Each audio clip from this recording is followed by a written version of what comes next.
अल्हम्दुलिल्लाहि रब्बिल आलमीन वस्सलातु वस्सलामु अला सय्यिदिल अंबियाइ वल मुरसलीन व अला आलिहि व अस्हाबिहि अजमईन अम्मा बाद फ़अऊज़ु बिल्लाहि मिनश शैतानिर रजीम बिस्मिल्लाहिर रहमानिर रहीम इन्नमा युरीदुल्लाहु लियुज़हिबा अन्कुमुर रिज्सा अहलल बैत व युतहिरकुम तत्हीरा।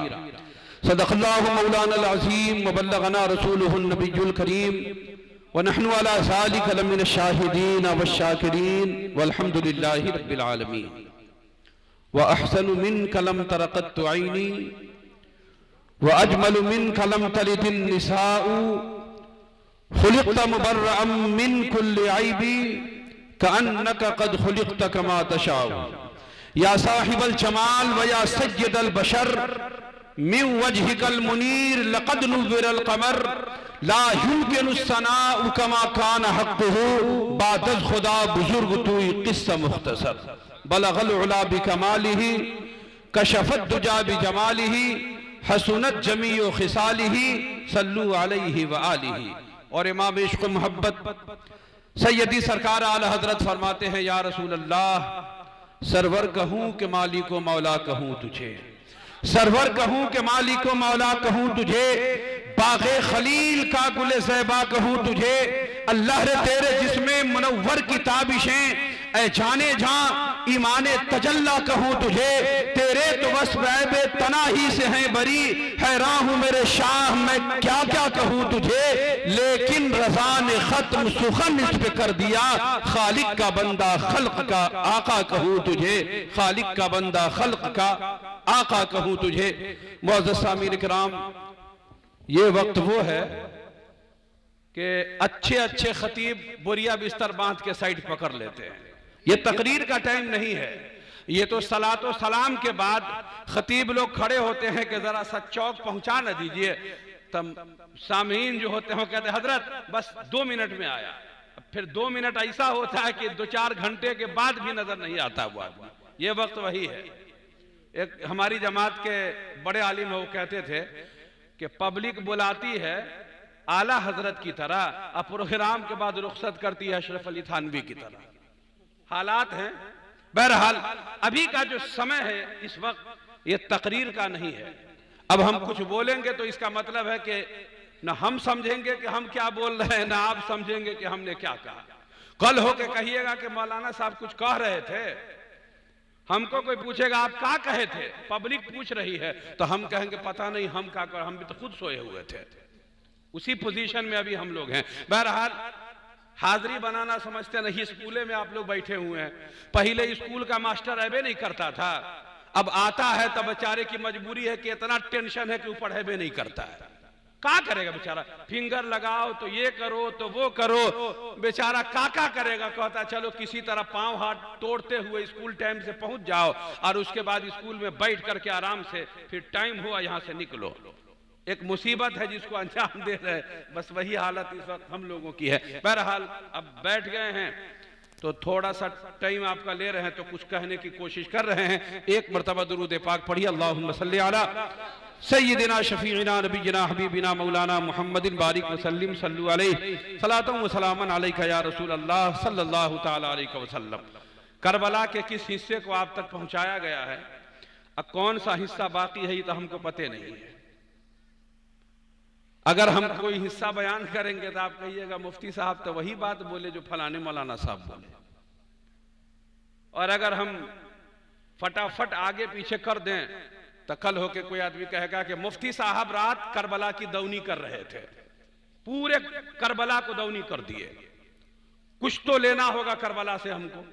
मैं इस वक्त आपके सामने खास हिस्सा करबला का लेता हूं। एक बार दुरूद पाक पढ़ लीजिए, अल्लाहुम्मा सल्ली अला सय्यिदिना शफीइना नबीना हबीबिना मौलाना मुहम्मदिन बारिक वसल्लिम सल्लु अलैहि सलातुन व सलामन अलैका या रसूल अल्लाह सल्लल्लाहु तआला अलैहि वसल्लम। हजरात अब यहां से थोड़ा मेरी तरफ तवज्जो फरमा ले। वक्त तो ऐसा नहीं है लेकिन मजबूरी है, क्या कीजिएगा, या तो आप अपनी मजबूरी समझिए या मेरी मजबूरी समझिए। मजबूरी कहीं ना कहीं है। आप भाग जाइएगा तो लोग कहेंगे खैरी टोला के लोग ऐसे थे, मुफ्ती साहब को बैठा के भाग गए। आप भी नहीं भागिएगा, गांव की इज्जत का सवाल है। हम भी नहीं कहेंगे कि हम नहीं बोलेंगे।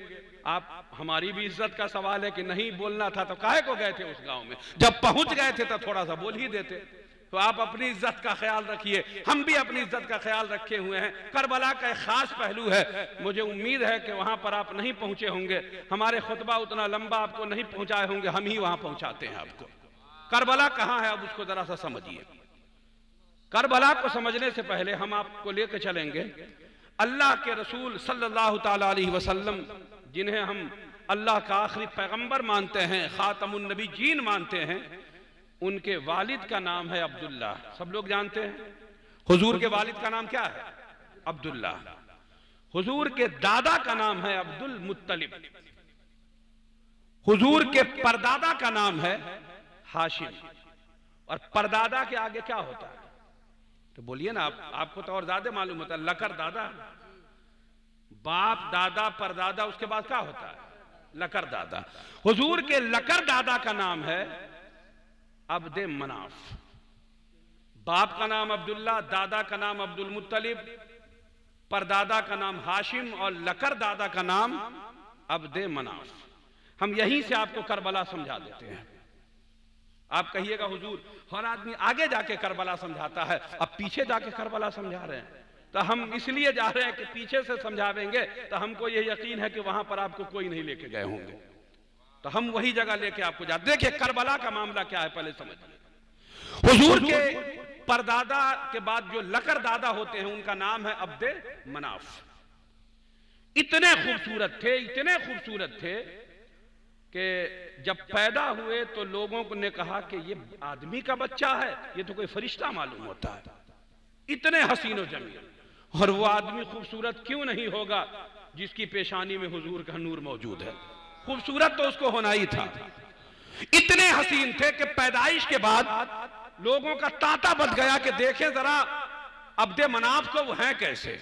और जब जरा बड़े हुए ना, जो हमारे यहाँ कहते 12 से 14 साल वाली उम्र, उस उम्र को पहुंचे तो जब अब्दे मनाफ घर से निकलते थे और कहीं जाते थे, मक्के के जिस रास्ते से निकल जाएं दोनों तरफ लड़कियों का और औरतों का मेला लग जाता था। लड़कियों को लगता था तक लो इस नौजवान को, जिंदगी में शादी तो नहीं हो सकेगी, कम से कम एक बार देख तो लें कि ये नौजवान इतना खूबसूरत है। जो देखे वो कहे ये आदमी का बच्चा नहीं है, ये तो कोई फरिश्ता मालूम होता है। और जरा बड़े हुए तो अब रिश्ता आने लगा। अब्दे मनाफ रास्ते पे चलते तो लोग रोक के कहते हैं अब्दे मनाफ मेरी बेटी से शादी करोगे? लड़कियां रास्ते पे निकल के आती, अब्दे मनाफ अगर तू खूबसूरत है तो तेरे मुकाबले पे तो मैं नहीं हूं, लेकिन मेरा हुस्न भी कम नहीं है, तू एक काम कर मुझसे शादी कर ले। अब्दे मनाफ ये खेल देख रहे थे, जवानी की तरफ बढ़ने लगे। अब सूरत हाल ये हुई कि अब्दे मनाफ को लगा, अब्दे मनाफ को यह लगा कि अगर देरी हो गई तो मैं बुराई में मुब्तला हो जाऊंगा। उन्होंने जाके अपने वालिद से कहा कि बाबा मैं बहुत परेशान हूं, रास्ते पे निकलता हूं तो दोनों तरफ लड़कियों का औरतों का मेला लग जाता है, मैं कहीं सुकून से जा नहीं पाता, अब लोग मुझे रिश्ता पेश करने लगे हैं, बाबा आप बताएं क्या करें। तो अब्दे मनाफ के जो वालिद थे उसने कहा बेटा हम भी तो परेशान हैं, जिधर से गुजरते हैं लोग कहते हैं अब्दे मनाफ की शादी मेरी बेटी से कर दो, मेरी बेटी से कर दो, हम किसे हां कहें किसे ना कहें ये सोच सोच के मैं भी परेशान हूं। अब्दे मनाफ के वालिद ने सोचा कि वो दिन आवे कि मेरा बेटा बिगड़ जाए, किसी बुराई में मुलव्विस हो जाए, उससे बेहतर है कि हम इसकी शादी कर दें। बेटे से कहा बेटा तैयारी कर, हम सफर पे जाएंगे। मक्का शहर छोड़ दिया और बाहर में होता है ना रिश्तेदार लोगों का, जैसे मान लीजिए झंझारपुर है तो झंझारपुर के बाहर भी तो रिश्तेदारी होगी, मधुबनी के बाहर भी तो रिश्तेदारी होगी। शहर को छोड़ दिया और देहात में जहां रिश्तेदारी थी वहां चले गए। और अब्दे मनाफ के वालिद ने वहां रिश्तेदार से कहा कि देखो मेरे बेटे को देखकर सब पागल बने हुए हैं, क्या मर्द क्या औरत, मर्द चाहता है मेरे घर में इसका रिश्ता हो जाए, मेरी बच्ची को ये कबूल कर ले, बच्चियां खुद आकर के ऑफर करती हैं, मुझे डर लगता है कि कहीं मेरा बेटा बुराई में मुलव्विस हो जाएगा। अब्दे मनाफ के वालिद ने रिश्तेदार से कहा मैं शहर छोड़ के आया हूं, तुम कोई मुनासिब लड़की तलाश कर दो, मैं अपने बेटे की शादी कर दूंगा। अब उतने खूबसूरत नौजवान के लिए लड़की भी तो वैसी ही चाहिए ना, ये थोड़ी है कि लड़की वो कहते बंदर छाप काला दंत मंजर इस्तेमाल होगा, ऐसा तो नहीं है। जैसा मर्द होता है वैसी ही लड़की चाहिए ना, वरना रिश्ता निभाना भी जरा मुश्किल बन जाता है। तो बहरहाल मुनासिब एक लड़की तलाश करके और अब्द मनाफ का निकाह कर दिया गया, शादी हो गई। अब्द मनाफ जब मक्के में आए तो उनके वालिद से लोगों ने पूछा कि इतना रिश्ता मक्का शहर वालों ने आपको दिया, सबको छोड़ के देहात में क्यों चले गए? उन्होंने कहा बात यह थी कि मक्का में इतना रिश्ता मिला, यहां करता तो वहां वाले नाराज हो जाते, इस घर में करता तो वो नाराज होते, वहां करता तो ये नाराज होते। मैंने सोचा कि किसी को तकलीफ ना हो, बाहर जाके मैं रिश्ता कर लेता हूं, और मेरे बेटे की शादी कर दिया। शादी हो गई। अब औरतें घरों में कहती थी किस्मत वाली है वो लड़की जिसको चांद जैसा शौहर मिल गया है। ऐसा लगता था जैसे वो इंसान नहीं, चांद का टुकड़ा जमीन पर उतरा हुआ हो। शादी हुई, 1 साल गुजरा, 2 साल गुजरा, 3 साल गुजरा, 4 साल गुजरा। शादी के बाद तो कोई भी बाप बनता है ना। शादी के बाद अगर 2 साल लड़का बच्चा नहीं हो तो पूरे मोहल्ले में लोग पूछना शुरू कर देते हैं, दुल्हन से भी कि खैरियत तो है, मामला क्या है, बाल बच्चा क्यों नहीं हो रहा है। दूल्हे को भी लोग टोकने लगते हैं, ये तो फितरत है इंसानों की।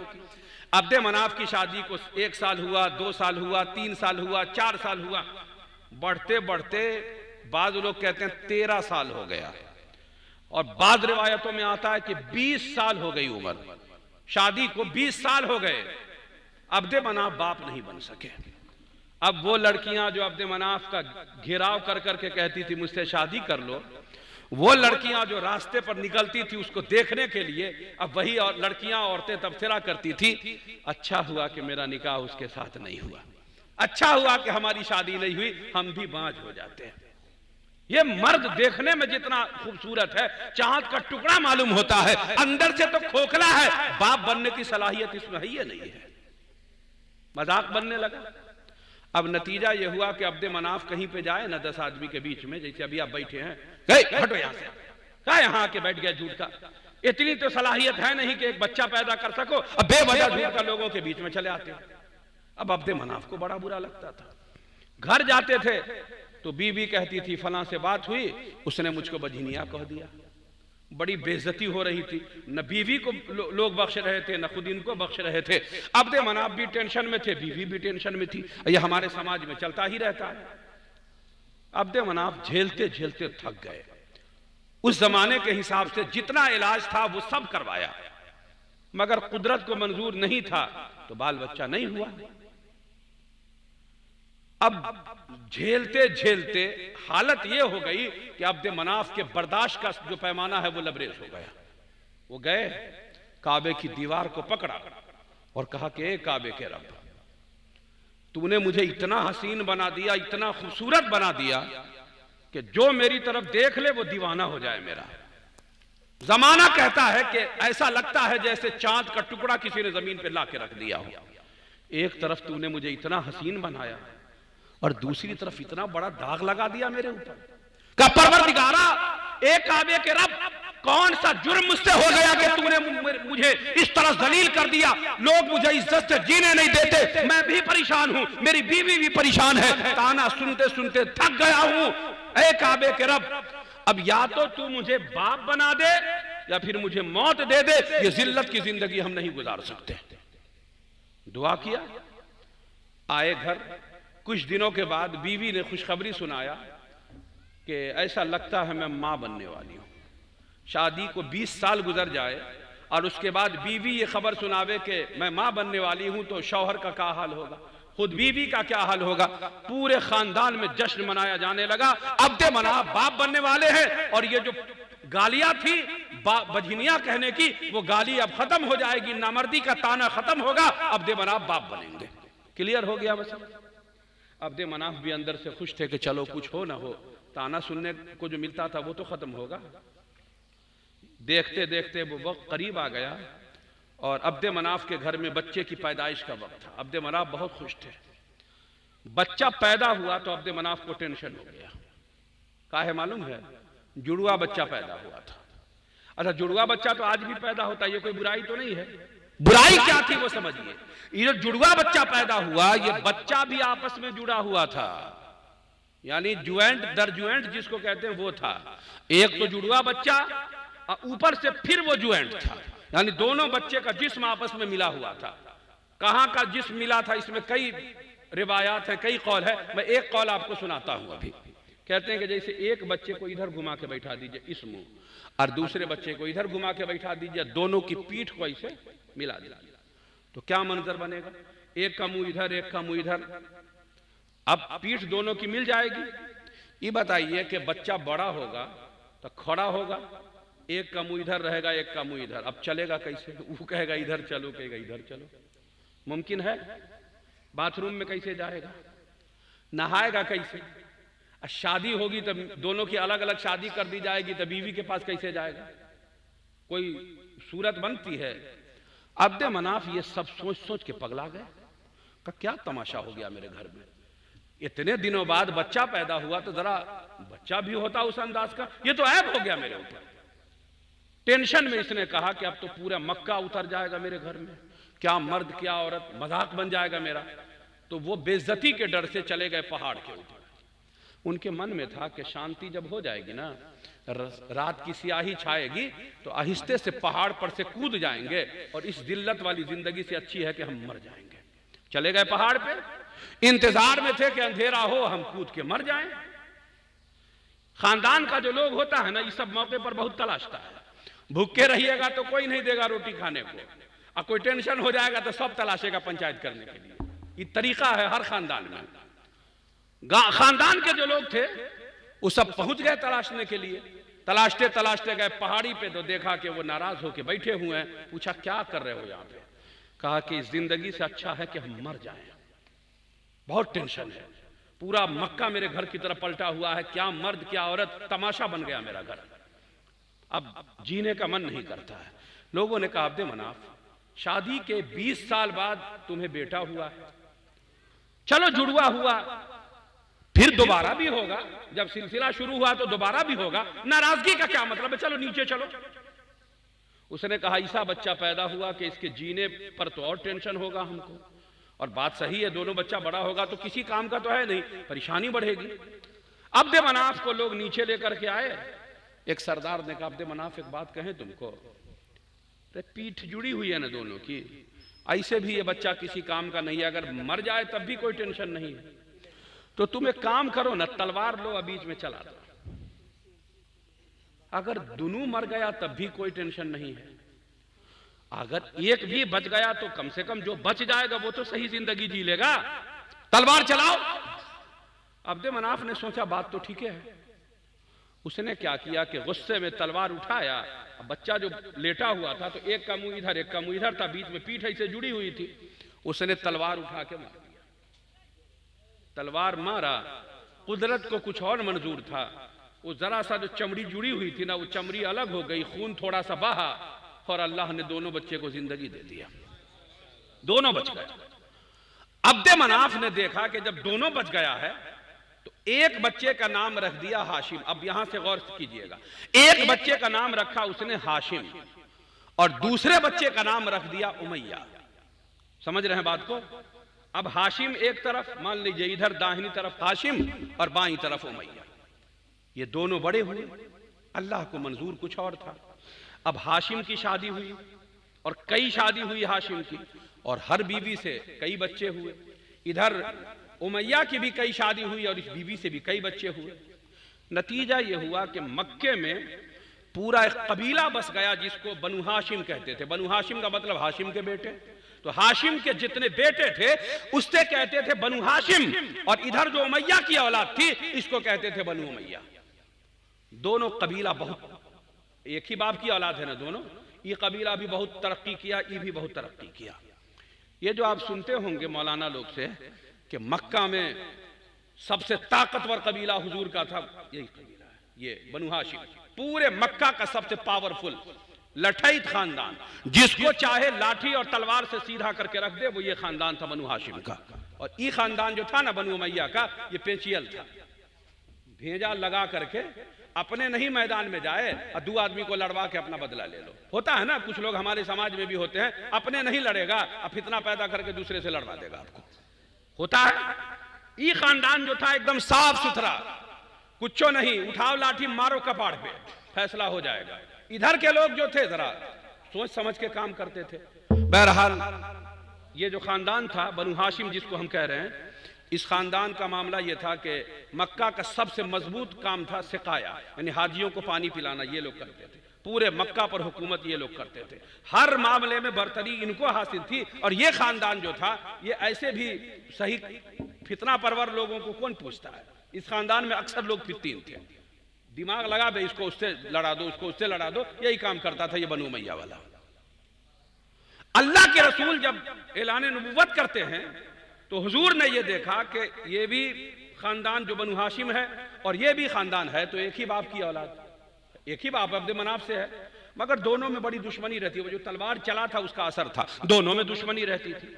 अल्लाह के नबी ने क्या किया कि दोनों खानदान को मिला दिया, और ऐसा मिला दिया कि अब ये लोग यहाँ शादी करने लगे, इधर वाले इधर शादी करने लगे, भोज भंडारा अगरम बगरम जो होता है ना सब होने लगा। और हुजूर ने मिला करके सारी दुश्मनी खत्म करके मोहब्बत पैदा कर दिया। अब गौर करेंगे, ये जो खानदान है जिसको मैं बनु हाशिम कह रहा हूं, अल्लाह के रसूल इसी खानदान में पैदा हुए हैं, इसीलिए हुजूर को हाशिमी भी कहा जाता है। हाशिम की औलाद है तो हाशिमी भी कहते हैं। हुजूर इस खानदान में है, हजरत अली इस खानदान में है, हजरत फातिमा इस खानदान में है, इमाम हसन इस खानदान में है, इमाम हुसैन इस खानदान में है। नबी का जो खानदान है वो ये है। और इधर वाला जो खानदान है इसका सबसे मशहूर इंसान है, सबसे मशहूर हजरत उस्मान गनी रजी अल्लाह तआला अन्हु, उनसे ज्यादा मशहूर इस खानदान में कोई नहीं है। दूसरे नंबर पे इस खानदान के मशहूर आदमी थे हजरत अमीर मुआविया रजी अल्लाह तआला अन्हु, और तीसरा हजरत अमीर मुआविया का बदबख्त बदतरीन बेटा यजीद भी इसी खानदान से है। बात आप समझ रहे हैं? तो एक तरफ अल्लाह के रसूल हजरत अली, हजरत फातिमा, इमाम हसन, इमाम हुसैन, ये सब बनु हाशिम से हैं, और इधर हजरत उस्मान गनी, हजरत अमीर मुआविया और हजरत अमीर मुआविया का बदबख्त बेटा यजीद सब इस खानदान का है। आप कहिएगा मुफ्ती साहब ये बात आप क्यों बता रहे हैं? अब सुनिए, अल्लाह के नबी ने तो दुश्मनी खत्म करवा के मिलवा दिया। ये बात यही ज़हन में रखिएगा कि हुकूमत हमेशा इस खानदान ने किया है, और ये तो बस हमेशा ये कहिए कि लतिया के लोग रखता था इसको।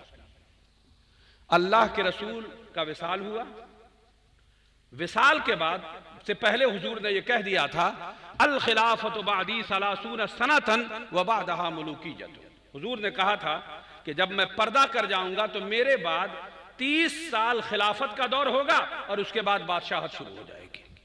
अब आप कहिएगा हजरत खिलाफत बादशाहत क्या होती है? हमको भी लग रहा है कि बहुत मौजू के हिसाब से, वरना हम बहुत आसानी में समझाते हैं, लेकिन थोड़ा सा भेजा आपको लगाना होगा यहाँ पे। खिलाफत का मतलब होता है कि कोई आदमी अपनी मर्जी से कुर्सी पे नहीं बैठेगा, और कोई आदमी अपनी मर्जी से कुर्सी नहीं छोड़ेगा, पब्लिक के इख्तियार में होगा। पब्लिक जिसको चाहे चुन के कुर्सी पे बैठा दे और जिसको चाहे कुर्सी से उतार दे, पूरा इख्तियार पब्लिक को होगा। जितनी खुशी से आप कुर्सी पे बैठेंगे, अगर पब्लिक ना करे तो उतनी ही खुशी से आपको कुर्सी छोड़ देना चाहिए।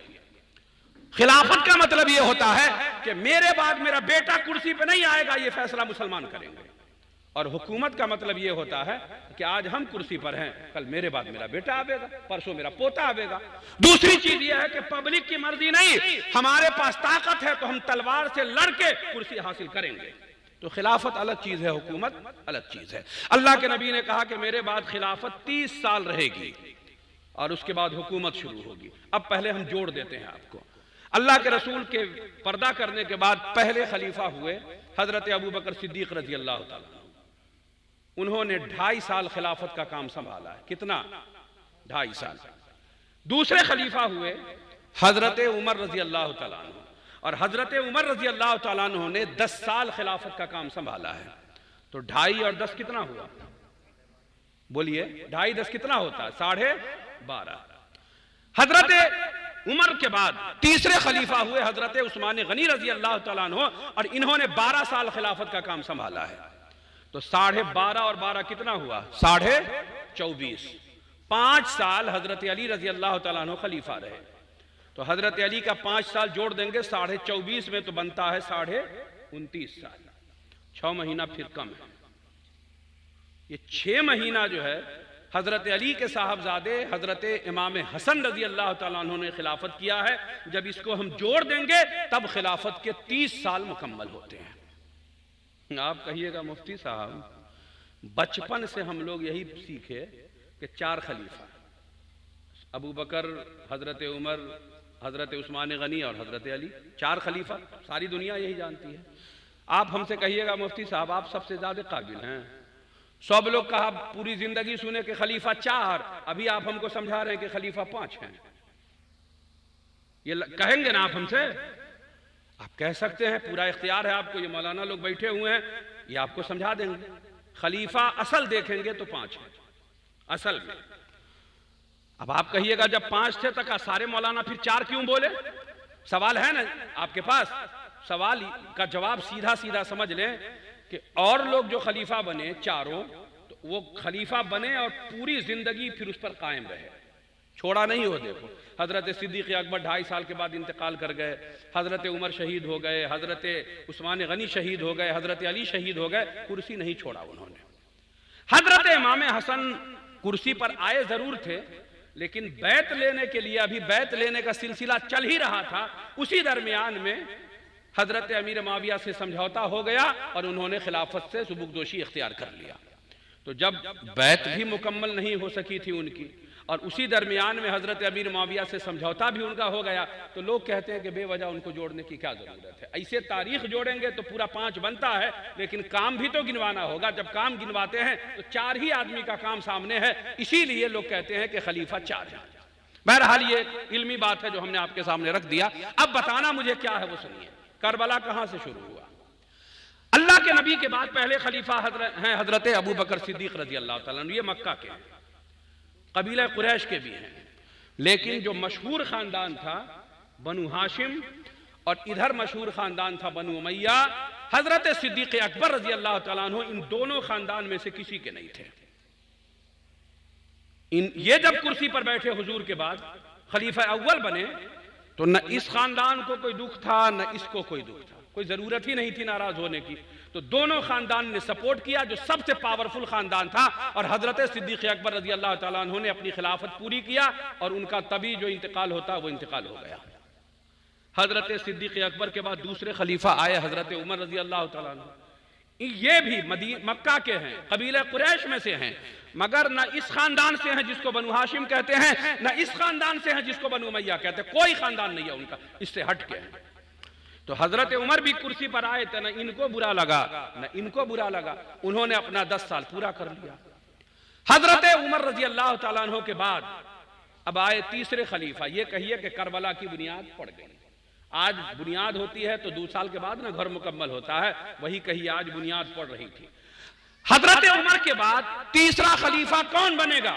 मुसलमानों ने चुनकर हजरत उस्मान गनी रजी अल्लाह ताला अन्हु को खलीफा बना दिया और वो मुसलमानों के तीसरे खलीफा हो गए। इन्होंने कभी हुकूमत नहीं किया था, इस खानदान ने, जो बनु उमैया है इसने कभी हुकूमत किया नहीं था, हमेशा हुकूमत इन लोगों ने किया। अब जैसे हजरत उस्मान गनी कुर्सी पर बैठे, दुश्मन तो सबका होता है ना, तो इस्लाम का भी दुश्मन था, वो सारे दुश्मन दुनिया भर से सिमट के इस खानदान वालों के पास आए। इस खानदान में अब्दुल्ला इब्न अब्बास हैं, अब्दुल्ला इब्न उमर हैं, अब्दुल्ला इब्न जुबैर हैं, हजरत अली हैं, सब हैं यहाँ पे मौजूद। हजरत उस्मान गनी कुर्सी पे बैठे, इधर ये दुश्मन लोग आए और दुश्मनों ने आके कान भर दिया। होता है ना कनफुकवा, हर जगह होता है। कनफुकवा बुझते हैं आप लोग? नहीं बुझते हैं ना, हम बाद में आप समझावेंगे कनफुकवा, टाइम रहेगा तो हम समझावेंगे। तो हजरत उस्मान गनी कुर्सी पे बैठे हैं, जितने दुश्मन थे इधर आए और आके कहा कि अरे बड़ी अजीब बात है भाई, इस्लाम से पहले तुम हुकूमत करते थे, मदीने मक्का की देख रेख तुम करते थे, सारा इंतजाम तुम्हारे हाथ में था, और ये लोग तो किसी काबिल ही नहीं था, तुम लोग तो मार मार के इसको डंडे से सीधा किए रहते थे, कभी इसने हुकूमत किया है? दुश्मन ने आग लगा कहा कि जो आदमी कभी हुकूमत नहीं कर सका, तुम्हारे डंडे से सीधा रहता था, अल्लाह ने तुम पर फजल किया, अल्लाह का आखिरी पैगंबर तुम्हारे घर में आया, कुरान तुम्हारे घर में नाजिल हुआ, जिब्राइल तुम्हारे घर में आए, ये सारी खूबियां तुम्हारे खानदान में, और तुम पर हुकूमत करेगा ही जिसकी अपनी कोई औकातें नहीं है। आप ही सोचिए गांव घर में एक ऐसा खानदान हो जो आपसे भीख मांग मांग के खाता हो, हाँ, एक के मर्तबा उसको मस्जिद का सेक्रेटरी बना दे कोई, ये कैसे होगा? बर्दाश्त कर पाएंगे आप? मस्जिद का सेक्रेटरी उसको आप नहीं झेल पा रहे हैं, तो इतनी बड़ी सल्तनत का हाकिम कौन झेलेगा उनको? दुश्मनों ने आके इधर आग लगाया। मगर ये लोग जो थे ना, हुजूर का खानदान, अल्लाह के रसूल ने इसकी स्पेशल तरबियत किया था। इतना आसानी से कोई नहीं इसको बहका सकता था। नतीजा ये निकला कि बहकाते बहकाते दुश्मन थक गए, मगर ये खानदान नहीं बहका। आता ना लाठी लेके मारने, इधर नहीं पहुंचा। दुश्मनों ने फिर अपनी प्लानिंग की और हजरत उस्मान गनी रजी अल्लाह तआला अन्हु के घर का घेराव कर लिया और इनको 40 दिन भूखा प्यासा रख के इनके घर में घुस के इनको शहीद कर दिया। ये शहीद हो गए। अब मदीने में अफरा तफरी का आलम, चारों तरफ हंगामा। खलीफा कौन बनेगा? इनकी तो शहादत हो गई हजरत उस्मान गनी की। तो अब चौथे खलीफा का चुनाव होना था। पूरा मदीना एक तरफ हो गया और हजरत अली के पास पहुंच गया कि आप खिलाफत कबूल कीजिए। हजरत अली रजी अल्लाह तआला अन्हु खलीफा हो गए। मैं ये बता दूं यहीं पे आपको कि जो लोग हजरत उस्मान गनी के घर का घेराव किए थे 1000 लोग, उसमें से जो मेन थे वो तो भाग गए और 700 से ज्यादा लोग वो थे जो हजरत अली के पास चले आए और हजरत अली से कहा कि आप खलीफा बनिए, हम आपका साथ देंगे। वो लोग भी हजरत अली के घर में आ गए। अब ईमानदारी की बात है कि हजरत अली खलीफा नहीं बनना चाहते थे, मजबूरी में वो बन गए खलीफा। सबका दबाव था, बन गए। खलीफा बनने के बाद अब हजरत अली अभी कुछ कर नहीं पाए थे कि ये जो हजरत उस्मान गनी का खानदान था, जिसको बनु उमैया कह रहा हूं मैं, ये खानदान पहुंच गया हजरत अली के पास और हजरत अली से कह रहा है कि देखिए 1000 लोगों ने हजरत उस्मान गनी के घर का घेराव किया, अब फिर उनको शहीद कर दिया। कुछ लोग भाग गए हैं, लेकिन 700 से ज्यादा लोग तो अभी भी आपके दरबार में हैं। तो आप इंसाफ कीजिए और जिन लोगों ने हजरत उस्मान गनी को कत्ल किया है, बदले में उनको भी कत्ल कर दिया जाए। अच्छा, इंसाफ तो यही था, होना चाहिए। हजरत अली कुर्सी पर अभी बैठे थे। उन्होंने कहा कि देखो, हम ये काम अभी नहीं करेंगे, बाद में देखा जाएगा। हजरत अली ने मना नहीं किया, कहा बाद में। ये जो थे बनु उमैया वाले, इनको लगा कि हजरत अली आखिर क्यों नहीं उस्मान गनी के कातिल को कत्ल करवाते हैं, बात क्या है? ये लोग जो थे मायूस हो गए हजरत अली से। उन्होंने कहा अभी नहीं, बाद में। खानदान वाले को बड़ा दुख था। ये पहुंचे सीधा हजरत आयशा के पास। हजरत आयशा उस वक्त मदीने में नहीं थी, मक्का चली गई थी उम्रा करने। ये जो बनु उमैया खानदान था, ये पहुंच गया हजरत आयशा के पास और हजरत आयशा से जाके कहा कि अब हम किसको अपना दर्द सुनाएं? हजरत उस्मान गनी की शहादत की खबर आपको पहुंच ही चुकी है। वो शहीद कर दिए गए और जिन लोगों ने शहीद किया है उनमें से अक्सर लोग, 1000 में से 700 इधर हैं, हजरत अली के साथ हैं, उनके साथ खाना खाते हैं, उनके साथ घूमते हैं। और हमने हजरत अली से कहा कि उनको चुन के कत्ल कीजिए, तो हजरत अली कहते हैं बाद में। हजरत आयशा ने तसल्ली दिया, कहा घबराओ मत, हम अली से बात करते हैं। हजरत अली को खत लिखा। हजरत अली के पास खत आया तो हजरत अली ने जवाब में सीधा सीधा लिख दिया वही बात जो इन लोगों को कहा था कि हम इस पर अभी कुछ फैसला नहीं लेंगे, बाद में गौर करेंगे इस पर। यह खत पहुंचा हजरत आयशा को। अब हुजूर की बीवी है, इतना ऊंचा मर्तबा है। हजरत अली ने उनकी बात भी नहीं मानी, मना कर दिया। हजरत आयशा को आ गया पूरा जलाल। हजरत आयशा मक्के से फिर मदीना नहीं आई, नाराज थी और वहीं से चली गई बसरा। बसरा के मुसलमानों को पता चला कि हुजूर की बीवी हजरत आयशा आई हुई है, एक मकाम है उनका। सारा बसरा पलट के आ गया। कहा कि अम्मी जान, आप यहाँ क्यों? आपका मकाम तो हमारी माँ जिसने हमें जन्म दिया उससे ज्यादा है, आप यहाँ क्यों? हजरत आयशा ने बड़ी अब हैरानगी के साथ कहा कि हजरत उस्मान गनी शहीद हो चुके हैं और उनके कातिल जो हैं वो अली, हजरत अली के पास हैं और हजरत अली खलीफा हो गए, तो उनको चाहिए था कि जो लोग हैं उनको सजा देते, मगर हजरत अली सुनते नहीं हैं। उनके खानदान वालों ने जाके कहा तब भी नहीं सुना, मैंने खत लिखा तब भी नहीं सुना, अब क्या होना चाहिए? तो बसरा वालों ने कहा आप बताइए ना क्या होना चाहिए। तो हजरत आयशा ने कहा कि मेरी ख्वाहिश है कि अगर आप लोग साथ दें तो हम अली से जंग लड़ेंगे।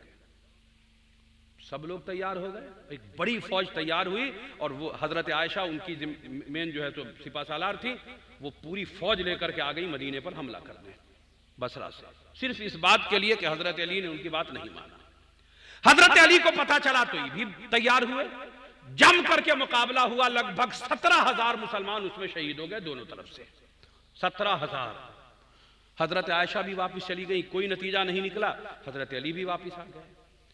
हजरत अली को लगा कि हालात ठीक नहीं है, अब क्या करें। ये जो खानदान वाले थे, इसने देखा कि हजरत आयशा की बात नहीं मानी गई, जंग तक हो गई, नतीजा कुछ नहीं निकला, तो ये जो खानदान वाले थे मदीना छोड़ के एक एक करके कुल के कुल मुल्क शाम चले गए। और मुल्क शाम में बनु उमैया खानदान का सबसे मजबूत तरीन आदमी अमीर माविया मौजूद है, गवर्नर है वहां के। हजरत अमीर माविया के पास ये लोग पहुंच गए और पहुंच करके जाके कहा, हजरत अमीर माविया से कहा कि अब हम मदीने में नहीं रहेंगे, आपके पास मुल्क शाम में रहेंगे, चूंकि अब मेरे खानदान में अब आपके अलावा कोई साया नजर नहीं आता है। हजरत अमीर माविया ने कहा बात क्या है, पूरी खबर सुना दिया। हजरत उस्मान गनी शहीद हुए, शहीद करने वाले हजरत अली के साथ खाते पीते हैं, उठते बैठते हैं। हम लोगों ने कहा कि बदला लीजिए, तो हजरत अली ने कहा बाद में। हजरत आयशा से हमने जाके कहा, उन्होंने कहा, तो उनको भी जवाब दिया बाद में। इसी बात को लेकर के हजरत आयशा से हजरत अली की जंग जबरदस्त अंदाज में हो गई, मगर हजरत अली अपने मौक़िफ़ से हट नहीं रहे। अभी ये सब कहा तो हजरत अमीर माविया ने अपने खानदान वालों से कहा कि तुम घबराओ मत, जब तक मुआविया जिंदा है तुम्हें कोई परेशानी नहीं होगी, तुम मुल्क शाम की जमीन पर सुकून की जिंदगी गुजारो, इस मसले को हम देख लेंगे। इधर से हजरत अली का खत पहुंचा हजरत अमीर माविया को, और हजरत अमीर माविया रजी अल्लाह ताला अन्हु को हजरत अली ने कहा कि हजरत उस्मान गनी शहीद हो चुके हैं, मैं खलीफा बना हूं, तो आप मेरे नाम से खुद भी बैत करें और पूरे मुल्क शाम को बैत करवा दें, जैसे होता है। तो हजरत अमीर माविया ने, टेंशन में थे वो, जवाब लिखा हजरत अली को, कहा अली, इस्लाम से पहले तुम्हारा खानदान हम लोगों को बहुत पीटता था, हम पर जुल्म ढाता था, हमारे आबा व अजदाद को सुकून से रहने नहीं देता था। इसी वजह से तुम्हारे खानदान को मेरे खानदान से हमेशा लड़ाई रहती थी। अल्लाह के नबी का एहसान है कि उन्होंने हमें कलमा भी पढ़ा दिया और हमारे दोनों खानदान के दरमियान की दुश्मनी को खत्म करके हम सबको मिलवा दिया। मगर हमें ऐसा महसूस होने लगा है कि अब जहालत का वो दौर फिर पलट के आ गया और आप अब साजिश कर रहे हैं। हजरत उस्मान गनी हमारे खानदान के थे, जिन लोगों ने उन्हें कत्ल किया था वो आपके दरबार में हैं, आपके साथ खाना खाते हैं, आपके साथ घूमते फिरते हैं, और आपने उन कातिलों से बदला नहीं लिया। और जब मेरे खानदान वाले गए तो आपने उनको मना कर दिया। हजरत आयशा ने सिफारिश किया तब भी नहीं माना, और बेवजह की बात के लिए हजरत आयशा से आपने जंग कर लिया, जबकि आपके ऊपर यह लाजिम था कि हजरत उस्मान गनी के कातिलों को जो है कत्ल करके आप इस मामले में इंसाफ करते। हजरत अमीर माविया की बात तो बड़ी अच्छी लग रही है। उसके बाद नीचे लिखा उन्होंने कि ऐ अली, अगर हजरत उस्मान गनी के कातिल को चुन चुन के नहीं मारा गया और हमारे खानदान को इंसाफ नहीं मिला तो हम मुल्क शाम को अलग एक नया मुल्क बना देंगे और इस्लामी सल्तनत को 2 हिस्सों में बांट देंगे। आप मक्का मदीना संभालिए, इधर मुल्क शाम को हम संभालेंगे और इस्लाम 2 झंडे तले आ जाएगा। हजरत अमीर माविया ने धमकी दिया। हजरत अली के पास खत आया तो हजरत अली जोश में आ गए, ये क्या हो रहा है। तो हजरत अली रजी अल्लाह ताला अन्हु ने हजरत अमीर माविया रजी अल्लाह ताला अन्हु को समझाने की कोशिश की। नतीजा ये निकला कि जंग की नौबत आ गई और हजरत अली 2.5 लाख की फौज लेकर के, हजरत अमीर माविया 2.25 लाख की फौज लेकर के मैदान में पहुंचे। और नतीजा यह हुआ कि एक भयानक जंग हुई जिसमें दोनों तरफ से कुल 70,000 लोग शहीद हो गए। ये सूरत हाल बनी। और कुल मिलाकर के मैं ये कह दूं कि हजरत अली कुर्सी पर बैठे तो हुकूमत 2 हिस्सों में बंट गई, मुसलमान 2 जगह बंट गए। हजरत इमाम हसन को जब कुर्सी मिली है तो हजरत इमाम हसन ने समझौता कर लिया और हजरत अमीर माविया को खिलाफत सौंप दिया। इस तरीके से फिर वो जो 2 हिस्सों में मुसलमान बटे थे वो एक जगह चले आए और हुकूमत बच गई। यहां से फिर आगे मरहला शुरू हुआ। उलमा हजरात ने आपको बताया है कि हजरत अमीर माविया ने अपने बाद अपने बेटे यजीद को कुर्सी दे दिया और उसी बदबख्त इंसान की वजह से करबला का मार्का हुआ और आज हम इमाम हुसैन रजी अल्लाह ताला अन्हु की याद मनाने बैठे हुए हैं। ये वो हिस्सा था करबला का जिसे आपके सामने रख दिया गया। ये तो वो तारीख है कि अगर 2-4 महीने लगातार आपको 2-2 घंटा मुझ जैसा आदमी सुनावे तो खत्म नहीं होगी तारीख। तारीख तो बहुत अजीम है, मगर जो खास हिस्सा था एक मैंने आप तक पहुंचा दिया है। मैं मुनासिब ये समझ रहा हूं कि वक्त की और हालात की नज़ाकत को समझते हुए महफिल का इख्तिताम कर दिया जाए, चूँकि अब सलातो सलाम भी होगा और फिर उसके बाद फजर की अजान का वक्त भी करीब करीब है। तो मैं यहीं पर अपनी गुफ्तगू को ख़त्म कर रहा हूँ ये कहते हुए कि हम कल भी हुसैनी थे, आज भी हुसैनी हैं और अल्लाह से दुआ करेंगे कि मौला क़यामत तक हमारी नस्लों को भी हुसैनी बना के रख। हम यजीद से कल भी नफरत करते थे, आज भी नफरत करते हैं, और खुदा से दुआ करते हैं कि क़यामत तक हमारी नस्लों में यजीद की दुश्मनी और यजीद से नफरत को अल्लाह बाकी रखे। आप तमामी हजरात ने इमाम हुसैन की मोहब्बत में इस महफिल को सजाया है। सीधी सी बात यह है कि मुझे बोलने के लिए वक्त नहीं मिला, हालात ऐसे बन गए, जितना मैंने कह दिया है उसे रख लें। इंशाअल्लाहुल अज़ीज़ वक्त रहा, मौका रहा तो फिर कभी आप मुझे सुनेंगे। अल्लाह से दुआ करते हैं कि अल्लाह हम सबको नेक अमल की तौफीक अता फरमाए, हम सब पर अपना फजल फरमाए। खड़े हो जाइए, सलात।